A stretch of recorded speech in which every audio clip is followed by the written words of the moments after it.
कि आपने मुझे महामहिम राष्ट्रपति के अभिभाषण पर अपनी बात कहने का मौका दिया। 11 महीने के बाद इस सदन में दोबारा आने का मौका मिला महोदया, और इस बीच कई घटनाएं घटित हुई।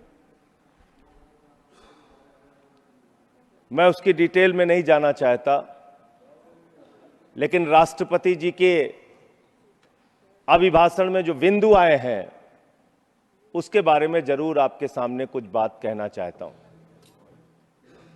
महोदया, जिक्र किया गया कि भारत दुनिया का सबसे बड़ा लोकतंत्र है और बहुत अच्छे ढंग से चुनाव संपन्न हुआ, लेकिन ये चुनाव कई घटनाओं का साक्षी रहा महोदया। इस चुनाव के अंदर हमने देखा विपक्ष के नेताओं को पकड़ पकड़ के कैसे जेल में डाला गया। ईडी का, सीबीआई का, जांच एजेंसियों का दुरुपयोग करके राज्यों के मुख्यमंत्री को जेल में डाला गया, मंत्रियों को जेल में डाला गया। इस चुनाव में हमने देखा भाषा का स्तर, भारत के प्रधानमंत्री महंगाई पे बात नहीं करते महोदया, बेरोजगारी पे बात नहीं करते महोदया, किसानी पे बात नहीं करते। इस देश के अंदर अग्निवीर योजना के कारण भारत की सीमा को कमजोर करने का आपने काम किया, उस पे बात नहीं करते। भारत के प्रधानमंत्री, बड़े अफसोस के साथ कहना पड़ रहा है, कभी मुगल पे बात करते हैं, कभी मटन पे बात करते हैं, कभी मदरसा पे बात करते हैं, कभी मछली पे बात करते हैं, और हद तो तब हो गई जब देश के प्रधानमंत्री मुजरा जैसे शब्द का इस्तेमाल करते हैं। शर्म आती है, दुनिया के सबसे बड़े लोकतंत्र के प्रधानमंत्री ऐसी भाषा का इस्तेमाल कर रहे हैं। महोदया, इस चुनाव में हमने देखा हमारे दिल्ली के मुख्यमंत्री अरविंद केजरीवाल, उनको चुनाव से पहले जबरदस्ती पकड़ के जेल में डाल दिया गया महोदया। अरविंद केजरीवाल वो मुख्यमंत्री हैं जिन्होंने शिक्षा के क्षेत्र में काम किया, स्वास्थ्य के क्षेत्र में काम किया, बिजली फ्री देने के क्षेत्र में काम किया, पानी फ्री देने के क्षेत्र में काम किया महोदया। माताओं और बहनों को बस की फ्री यात्रा देने का काम किया, बुजुर्गों को तीर्थ यात्रा कराने का काम किया। एक ऐसे मुख्यमंत्री जिन्होंने देश ही नहीं पूरे दुनिया में सबसे बेहतरीन काम करके दिखाया, आपने चुनाव के पहले उनको गिरफ्तार करके जेल में डाल दिया। और मुद्दा क्या बनाया? तथाकथित शराब घोटाला। आज मैं आपके सामने इस सदन में बताना चाहता हूं महोदया, शराब घोटाला किसने किया, यह जानकारी पूरे देश को होनी चाहिए। यह जानकारी भारतीय जनता पार्टी के मित्रों को होना चाहिए, यह भारतीय जनता पार्टी के नेता, देश के प्रधानमंत्री को भी होना चाहिए। शराब घोटाला शरद रेड्डी से 60 करोड़ रुपए की रिश्वत लेने वाले भारतीय जनता पार्टी के लोगों ने किया है। आप लोगों ने इलेक्टोरल बॉन्ड के जरिए चंदा लेने का काम, रिश्वत खाने का काम, भ्रष्टाचार करने का काम किया है। शराब घोटाला तुमने किया है। शराब घोटाले की बात करते हैं महोदया। मैं आपसे खुद अनुरोध कर रहा हूं माननीय लीडर ऑफ द हाउस की बात को मानते हुए, कोई भी बात तथ्यों के परे हो तो निश्चित रूप से उसको कार्रवाई से आप हटा दीजिएगा। ये मैं अनुरोध कर रहा हूं। मान्यवर, राष्ट्रपति जी के अभिभाषण में अमृतकाल की चर्चा की गई। हमने देखा अमृतकाल मान्यवर, हमने देखा किस तरह से विपक्ष के नेताओं को पकड़ के जेल में डाला गया। महाराष्ट्र चले जाइए तो अनिल देशमुख जी को 14 महीने जेल में रखा गया, बाद में कह दिया न्यायालय ने सबूत नहीं, जमानत मिल गई। संजय रावत जी को 100 दिन 103 दिन जेल में रखा गया मान्यवर, बाद में उनको जमानत मिल गई, कोई सबूत नहीं। मुझे 6 महीने जेल में रखा गया मान्यवर, और 3 जजों ने सुप्रीम कोर्ट के मुझे जमानत दे दी। दिल्ली के मुख्यमंत्री, अब देख लीजिए, मैं आपके नियम का पालन कर रहा हूं मान्यवर। बोलते रहिए। दिल्ली के मुख्यमंत्री मान्यवर ईडी कोर्ट के सामने अपने उनके वकील जो दलील देते हैं, जो बहस करते हैं, जो अपना पक्ष रखते हैं, उसके आधार पर ईडी कोर्ट ने कहा और यह फैसले में दर्ज है मान्यवर कि अरविंद केजरीवाल पूरी तरीके से निर्दोष है और ईडी उनके खिलाफ बायस होकर काम कर रही है, दुर्भावना से काम कर रही है और उनके खिलाफ मनी ट्रेल का कोई मामला नहीं है। आपने बिल्कुल ठीक कहा मान्यवर, वो मामला हाई कोर्ट से स्टे हो गया। मैं मानता हूं, मैं अगली बात यही कहने जा रहा था, लेकिन वो स्टे किन परिस्थितियों में हुआ मान्यवर? बगैर ट्रायल कोर्ट के ऑर्डर की कॉपी के भारत न्यायपालिका के इतिहास में पहली बार स्टे हुआ है। अमृतकाल की चर्चा हुई मान्यवर, विपक्ष के नेताओं को पूरे देश में सरकार के द्वारा टारगेट किया गया और सिर्फ विपक्ष के नेताओं का सवाल नहीं मान्यवर, बंगाल के 3 मंत्री भी जेल में हैं। अभी झारखंड के मुख्यमंत्री को जमानत मिली है कोर्ट से और बिहार में जांच एजेंसियों का दुरुपयोग, महाराष्ट्र में जांच एजेंसियों का दुरुपयोग, दिल्ली में जांच एजेंसियों का दुरुपयोग। आप क्या करना चाहते हैं? मैंने अटल जी का भाषण सुना मान्यवर, उन्होंने कहा दुर्भावना से राजनीति नहीं होती, बड़े दिल से राजनीति होती है, बड़े मन से राजनीति होती है, बड़े मन की राजनीति करना सीखिए। ऐसे विपक्ष के लोगों को टारगेट करना ठीक नहीं है, यह अच्छी राजनीति नहीं है आपकी। आपने दिल्ली के स्वास्थ्य मंत्री को जेल में डाल दिया, उस आदमी का 36 किलो वजन कम हो गया जेल में मान्यवर, 36 किलो। इतना कहना चाहता हूं, दुर्भावना की राजनीति बंद कीजिए। अगर आपको भारत के लोकतंत्र को मजबूत बनाना है, भारत के संविधान को मजबूत बनाना है, तो सत्ता पक्ष का भी महत्व है, प्रतिपक्ष का भी महत्व है। प्रतिपक्ष को खत्म करके, विपक्ष को खत्म करके, नेताओं को जेल में डालकर आपको कोई लाभ होने वाला नहीं है। और पता नहीं कौन आपको सलाह देता है, किस गलतफहमी में आप लोग रहते हैं। मैं आपके लिए भी कह रहा हूं और इधर जो बैठे हैं उनके लिए भी कह रहा हूं, जब जो पार्टी सत्ता में रहेगी, अगर विपक्ष के लोगों को जेल में डालेगी, उस पार्टी का सत्यानाश होगा। अपने नेताओं को बता देना, अपने नेताओं को बता देना, आप इस गलतफहमी में मत रहना। और आप जेल की राजनीति कर रहे हैं। इस चुनाव ने आपको एक परिणाम दिया है, सोचने के लिए, विचार करने के लिए। इसमें स्पष्ट बहुमत का भी जिक्र है मान्यवर। स्पष्ट बहुमत कहां है? 400 पार।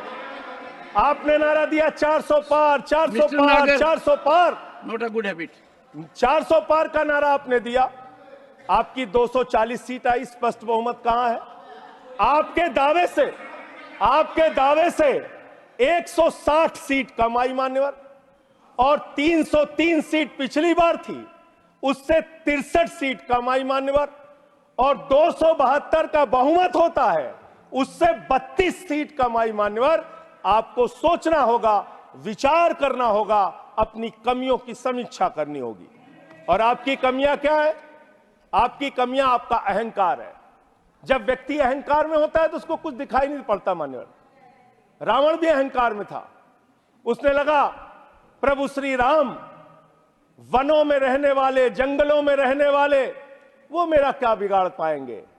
लेकिन भालुओं की, बानरों की सेना बनाकर लंका को आग लगाने का काम प्रभु श्री राम ने किया, रावण का नाश करने का काम प्रभु श्री राम ने किया।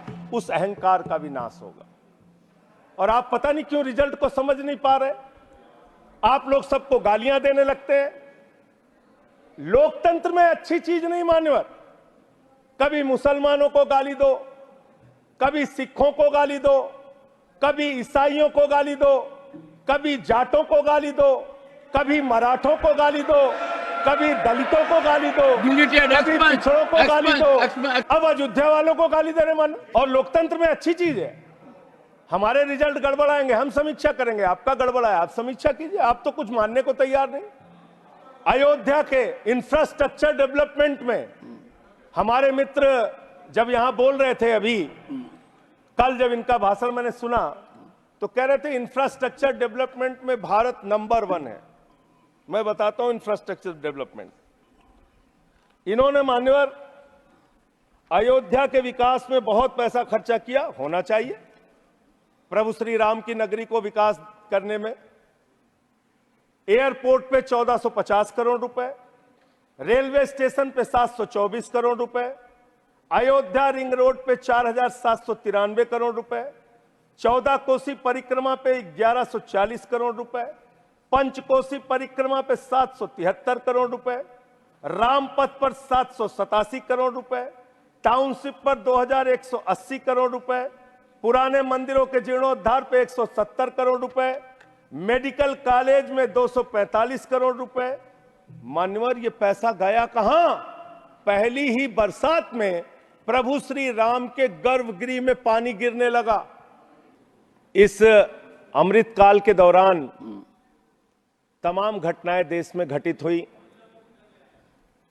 अग्निवीर जैसी योजना देश के अंदर आई।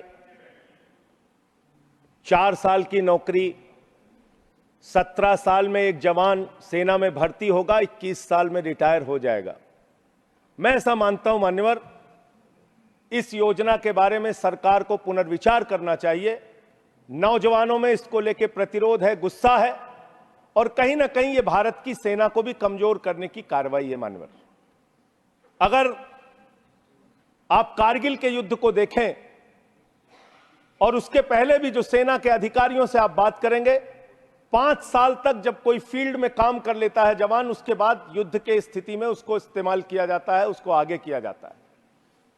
इसलिए मान्यवर यह अग्निवीर योजना कहीं ना कहीं भारत माता की सुरक्षा के साथ समझौता करने की कोशिश है। उस पर भी पुनर्विचार आपको करना चाहिए, इसको वापस लेना चाहिए। दूसरी बात, आपने बात की कि आप 5वीं सबसे बड़ी अर्थव्यवस्था बन गए दुनिया में। बहुत अच्छी बात है, मैं आपको शुभकामनाएं देता हूं। भारत को दुनिया की पहली नंबर की अर्थव्यवस्था बनाइए, हम सब खुश होंगे। लेकिन इसके साथ साथ प्रति व्यक्ति आय के मामले में आप कहां खड़े हैं? प्रति व्यक्ति आय के मामले में आप 141वें नंबर पर खड़े हैं, 141वें नंबर पर। 5वीं बड़ी अर्थव्यवस्था किसके लिए मान्यवर? चंद पूंजीपतियों के लिए, जिनका लाखों करोड़ रुपए बैंक का कर्जा माफ किया गया। यह किसके लिए मान्यवर? आपने कहा, चुनाव के दौरान हमने एक भाषण और सुना मान्यवर, कि आपकी संपत्ति लेके ये भाग जाएंगे, वो भाग जाएंगे, वो भाग जाएंगे। अरे संपत्ति कौन कौन लेके भागा है, ये तो सर्वविदित सत्य है। 20,000 करोड़ रुपए लेके नीरव मोदी भाग गया, 10,000 करोड़ रुपए लेके विजय माल्या भाग गया, 3,000 करोड़ लेके ललित मोदी भाग गया। ये कौन है? ये कौन है बड़े बड़े पूंजीपति? और मान्यवर दूसरे सदन में इनका दिया गया जवाब है। मैं चाहूंगा आपके माध्यम से सरकार को इसका जवाब जरूर देना चाहिए, तो उसके बारे में मेरे साथ ये बहस कर सकते हैं, जो प्रस्ताव लाना हो ला सकते हैं। ये सर्वविदित सत्य है। मैं आपको बता रहा हूं मान्यवर, 3,53,000 करोड़ रुपए बैंक सेटलमेंट के, 3,53,655 करोड़ रुपए बैंक सेटलमेंट के नाम पे 43 कंपनियों का माफ किया गया। 43 कंपनियों का, इसका रिकॉर्ड आपके सामने मैं रख दूंगा। मान्यवर, संपत्ति आप कहां पहुंचा रहे हैं, किसको पहुंचा रहे हैं, किस लिए आप काम कर रहे हैं, किसके लिए काम कर रहे हैं, यह पूरे देश को जानना चाहिए। आपने रेलवे की उन्नति की चर्चा की है, वंदे मेट्रो की चर्चा की है। हमारे एक मित्र कह रहे थे ट्रेन में सफर, मैं शायद ट्रेन में भी सफर किया हूं, रोड से भी सफर किया हूं, इतना सफर किया हूं कि उसके आंकड़े जब सामने आएंगे तो वो एक गाथा लिखी जा सकती है उस पर। ट्रेन में सफर करने वालों की हालत आज क्या है? इंसान को भूसे की तरह भर के एक जगह से दूसरे जगह जाना पड़ता है मान्यवर।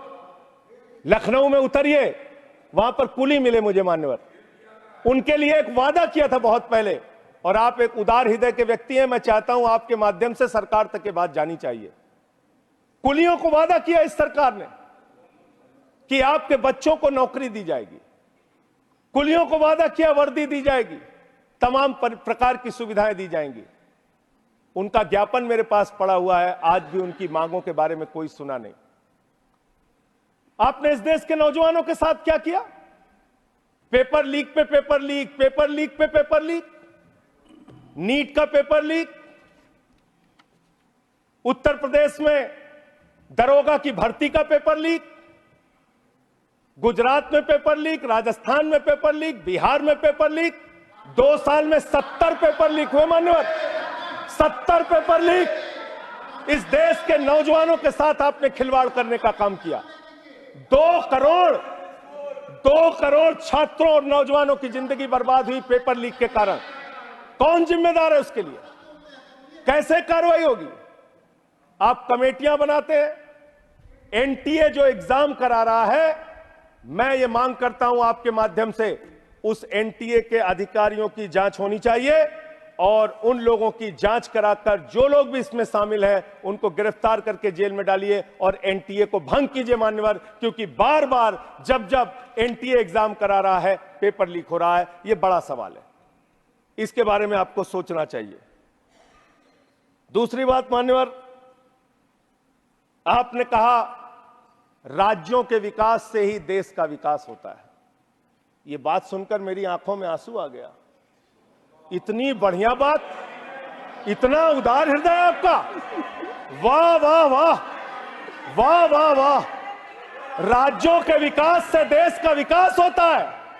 पिछले 9 साल में मान्यवर 324 करोड़ रुपए से ज्यादा दिल्ली को नहीं दिया इन्होंने, 324 करोड़ से ज्यादा नहीं दिया, क्योंकि यहां पर आम आदमी पार्टी की सरकार है।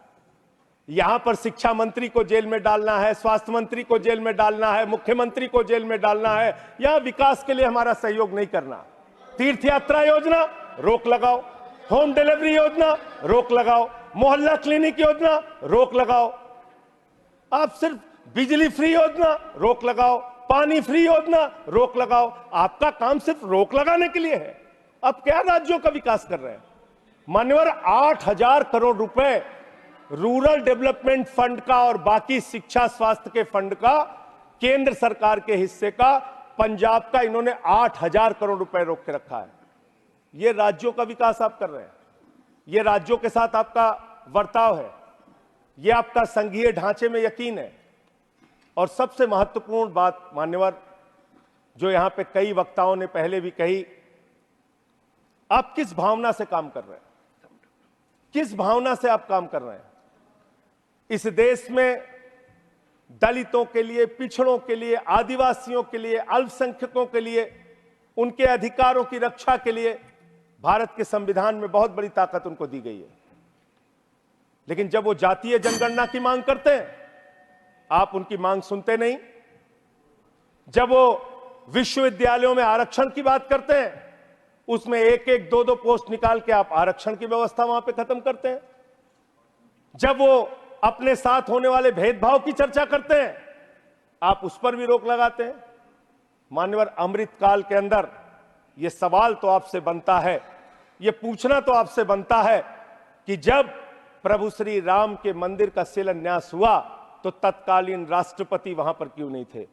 जब उस प्रभु श्री राम के मंदिर का उद्घाटन हुआ तो मौजूदा राष्ट्रपति वहां पर क्यों नहीं थी? यह सवाल तो आपसे बनता है मान्यवर, यह सवाल तो इनसे पूछना बनता है कि अखिलेश यादव जी 5 साल मुख्यमंत्री रहे उत्तर प्रदेश के, जब घर खाली हुआ तो गंगा जल से धुला जाता है। और मुझे शर्म आती है, आजादी के 75 साल के बाद मान्यवर कन्नौज में एक मंदिर में दर्शन करने चले गए अपनी पत्नी के साथ, उस मंदिर को गंगा जल से बीजेपी के लोगों ने धुलने का काम किया। ये आपका रवैया है पिछड़ों के प्रति, दलितों के प्रति? मान्यवर, मैं समय अपने साथियों का कम कर लूंगा, मैं अपनी बात कहना चाहता हूं। मान्यवर, ये रवैया ठीक नहीं है, इतना भेदभाव, इतनी दुर्भावना ठीक नहीं है। इस देश के दलितों को, पिछड़ों को, आदिवासियों को, अल्पसंख्यकों को अपना मानिए। इस चुनाव ने एक संदेश आपको यह भी दिया है कि हम कोई पाकिस्तान नहीं है, हम अफगानिस्तान भी नहीं है, हम हिंदुस्तान हैं और हम मिलकर रहना चाहते हैं। पूरी धर्मनिरपेक्षता को मजबूत करके मिलकर रहना चाहते हैं। संविधान को अपने आगे रखकर मजबूती से उसके साथ चलना चाहते हैं। मानवर, ये देश हिंदुओं का भी है, मुसलमानों का भी है, सिखों का भी है, ईसाइयों का भी है, बौद्धों का भी है, जैनियों का भी है। ये देश सबका है मान्यवर। इस भावना से आप देश को आगे लेके चलिए, पूरा देश आपके साथ खड़ा होगा। इतनी नफरत, इतनी दुर्भावना आपके मन में क्यों है? क्यों आप सबको अपने से दूर करने की कोशिश करते रहते हैं? इस पार्टी को भारतीय जनता पार्टी ही रहने दीजिए। इस पार्टी को मान्यवर भारतीय झगड़ा पार्टी मत बनाइए। मैं इन लोगों से कहना चाहता हूं, झगड़े लड़ाई से कुछ देश को मिलने वाला नहीं है। झगड़े लड़ाई से देश की उन्नति होने वाली नहीं है। आपको 240 सीटें मिली हैं, आप गठबंधन की सरकार चला रहे हैं, आप चलाइए, लेकिन इसके साथ साथ विपक्ष की भी अपनी भूमिका है। उस भूमिका को ध्यान में रखिए, विपक्ष को भी अपने साथ लेकर चलिए। इतना अगर आप टारगेट करके एक एक पार्टी को खत्म करने की कोशिश करेंगे, तो जो दूसरों को खत्म करने की कोशिश करता है वो अपने आप ईश्वर उनको सही रास्ते पे पहुंचाने का काम करता है। और रावण का अहंकार नहीं चला मान्यवर, तो किसी और का अहंकार क्या चलेगा? और हिंदू धर्म कितना विराट धर्म है, कितना विशाल धर्म है। हिंदू धर्म तो वसुदेव कुटुंबकम की बात करता है, कहता है पूरा विश्व हमारा परिवार है। हिंदू धर्म कहता है मान्यवर, कोई भी पूजा हम लोग खत्म करते हैं, कहते हैं धर्म की जय हो, अधर्म का नाश हो, प्राणियों में सद्भावना हो, विश्व का कल्याण हो। लेकिन अफसोस है कि भारतीय जनता पार्टी की मानसिकता है प्राणियों में दुर्भावना हो, प्राणियों में बंटवारा हो, प्राणियों को आपस में बांटा जाए। इनके लिए बहुत अच्छी लाइन है, वो मैं कहना चाहता हूं। बहुत ही अच्छी लाइन आप लोगों के लिए लिख कर लाया था कि किस तरह से आप लोग मुद्दों से ध्यान हटाना चाहते हैं। सभी का ध्यान बांटा जा रहा है, सभी का ध्यान बांटा जा रहा है। यह हिंदुस्तान बांटा जा रहा है, सभी का ध्यान बांटा जा रहा है। यह हिंदुस्तान बांटा जा रहा है। हमें ये मंदिर और मस्जिद दिखाकर हमारा ध्यान बांटा जा रहा है, हमारा ध्यान बांटा जा रहा है। ध्यान बांटने की कोशिश मत कीजिए, मुद्दों पर बात कीजिए। बेरोजगारी बड़ा मुद्दा है, महंगाई बड़ा मुद्दा है, अशिक्षा बड़ा मुद्दा है, अग्निवीर बड़ा मुद्दा है, देश को कैसे तरक्की, भ्रष्टाचार बड़ा मुद्दा है। हमारे किसी साथी ने कहा, मैं आपका स्वागत करता हूं, कितनी अच्छी बात आपने कही, भ्रष्टाचार बहुत बड़ा मुद्दा है। लेकिन यह कैसा भ्रष्टाचार है?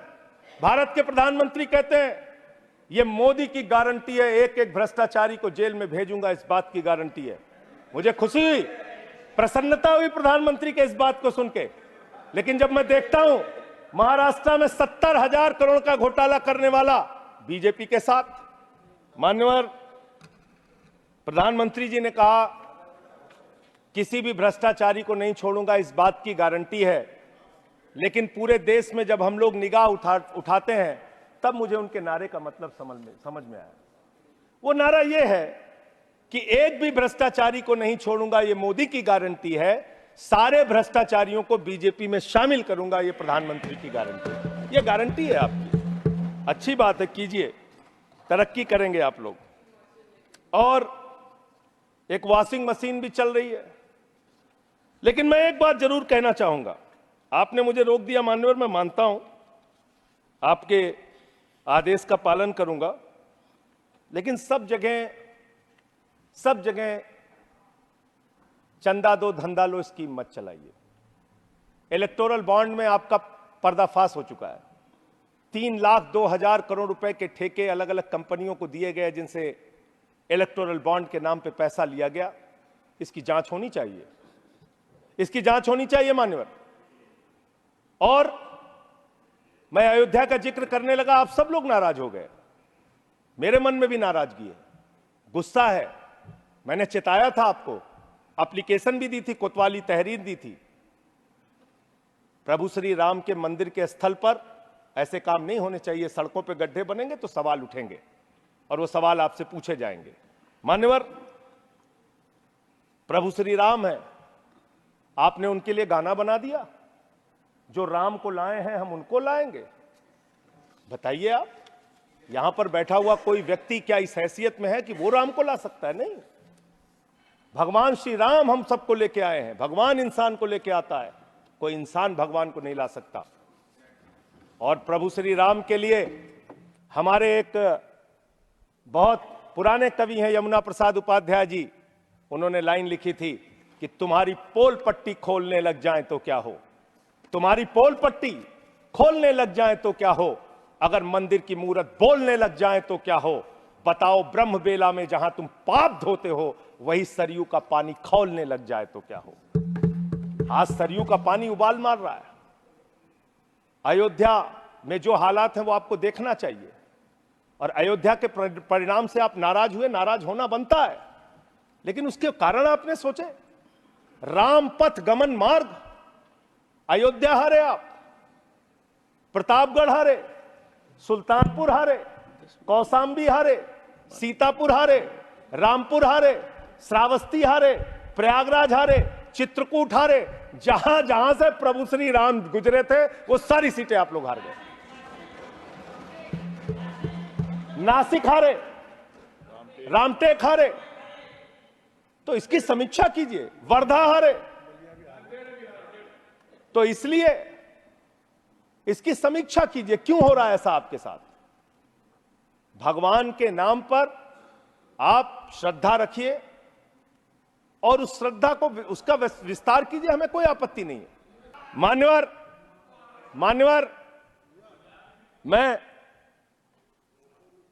मैं सिर्फ इनसे इतना कहना चाहता हूं, आप जो दिल्ली के साथ कर रहे हैं, जो हमारे मुख्यमंत्री के साथ कर रहे हैं, अंतिम बात उनके बारे में कह के अपनी बात को खत्म करूंगा। इससे आपका कोई राजनीतिक फायदा नहीं होगा। मेरी बात को इस सदन में बोल रहा हूं, इसको याद रखिएगा। इससे आपका कोई राजनीतिक लाभ होने वाला नहीं है। और आप 1925 की संस्थाएं, 100 साल हो गया, 100 साल पुरानी संस्थाएं, वहां से निकले हैं आप लोग। 100 साल हो गया, लेकिन दिमाग अभी भी बच्चों का, अभी बच्चों की तरह खेल रहे हैं। अरे मैं राजनीति में आया डॉक्टर लोहिया को पढ़ के, लोकनायक जयप्रकाश नारायण को पढ़ के, राष्ट्रपिता महात्मा गांधी को पढ़ के, शहीद आजम भगत सिंह को पढ़ के। आप सोचते हैं कि आप अरविंद केजरीवाल को जेल में डाल के, सिसोदिया को जेल में डाल के, सत्येंद्र जैन को जेल में डाल के, संजय सिंह को जेल में डाल के हमारी पार्टी को खत्म कर देंगे? ये होने वाला नहीं है, ये कतई होने वाला नहीं है, याद रखना। इस शरीर के 100 टुकड़े भी कर देंगे आप, तो आपके सामने झुकने वाले नहीं हैं, आपसे लड़ेंगे और जीतेंगे। आप डालिए, उत्पीड़न कीजिए, जितना करना चाहते हैं आप कीजिए उत्पीड़न। 6 महीने जेल में रखा आपने सोचा आपके सामने नतमस्तक हो जाएंगे? इस मां भारती ने बहुत सारे बेटे ऐसे पैदा किए हैं जो आपके सामने कभी सर नहीं झुकाएंगे, आपसे लड़ने के लिए तैयार रहेंगे, याद रखिएगा। मान्यवर, आपने मुझे राष्ट्रपति जी के भाषण पर अपनी बात कहने का मौका दिया। 11 महीने के बाद बोल रहा था। बहुत सारे मुद्दे मैंने आपके सामने रखे, जिससे सरकार को चेताने का प्रयास किया। कितना चेतेंगे, कितना जागेंगे, ये तो मुझे नहीं मालूम, लेकिन एक ही बात कह के अपनी बात को खत्म करूंगा कि अभी सवेरा है।